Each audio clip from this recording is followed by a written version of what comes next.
Eyvallah.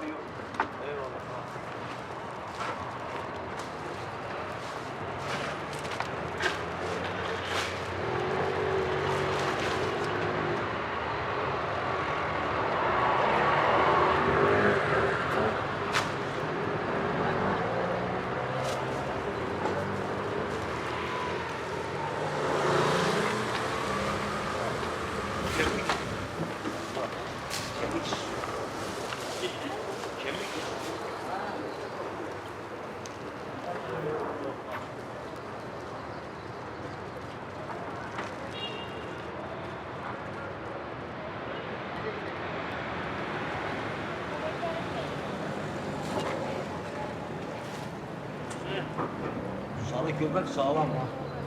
Sarı güzel. Ben alıştırsam bunu alırım yani. Yok, yanlış. Sarıyı. Bende bana yaramaz. Benim hayvanda var ya. Sarı güzel. Sarı güzel.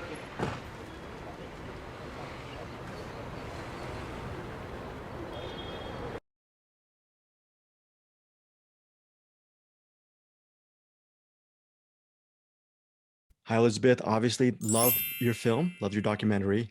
And first question right off the bat is, can you talk about the cameras you use for your doc? I think you were saying in an interview that you used an Alexa. I'm not a technical person, but can you talk specifically your aesthetic choice using the type of cameras you did to give us an up close and personal look?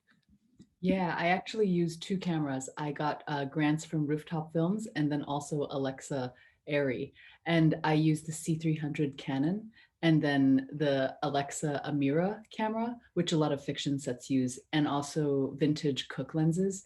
And it was really important to achieve the look that I wanted because I wanted the vintage Cooke lenses to sort of figure like time travel, because I feel like documenting a time when dogs lived among us freely, it feels like in cities like New York and London that doesn't happen anymore, but in Istanbul it was still happening.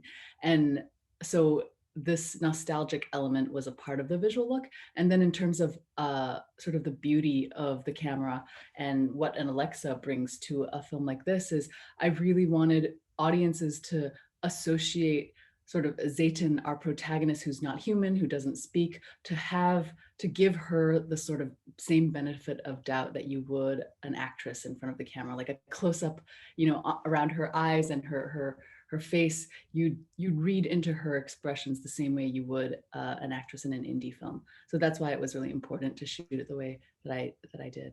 This is my favorite type of films, wherein film is the moving image. Can you just talk about your creative choice of not making straight a talking head social documentary where you just have people spouting off about the climate, where you actually just let the audience participate in your actual story?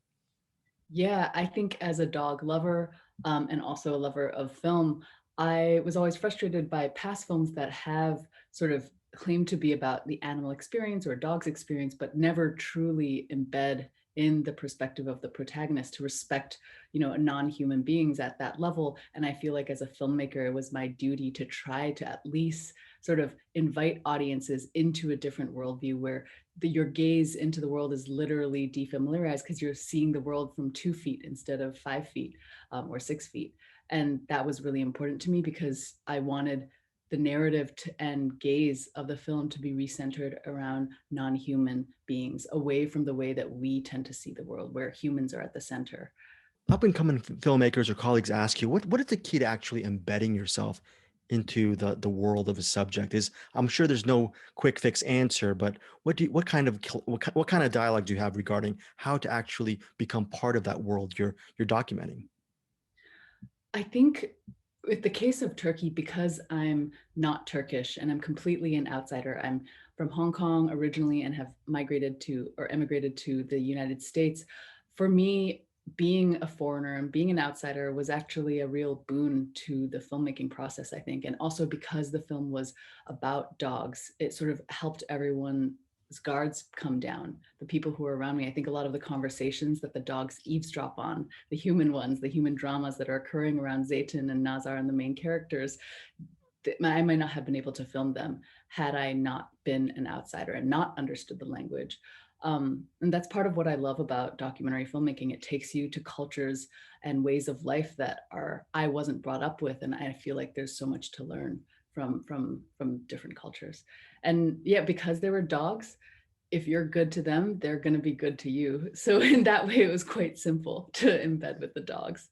Very quick question, last question, and I apologize, it's really impossible to ask, but say someone watches Stray and they come to you and they, and say, oh, I want to watch a lot more documentaries. Can you name one of your all-time favorite documentaries, and what is it about this project that still speaks to you on today?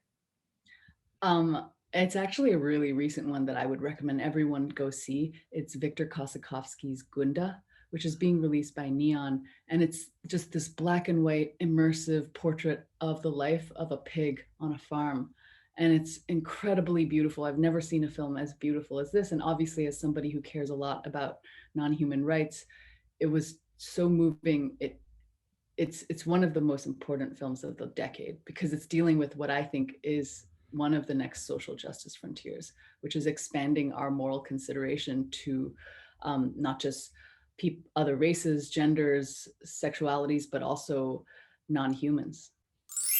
Elizabeth, thank you so much for your time. Really loved your documentary. Thank you, Greg.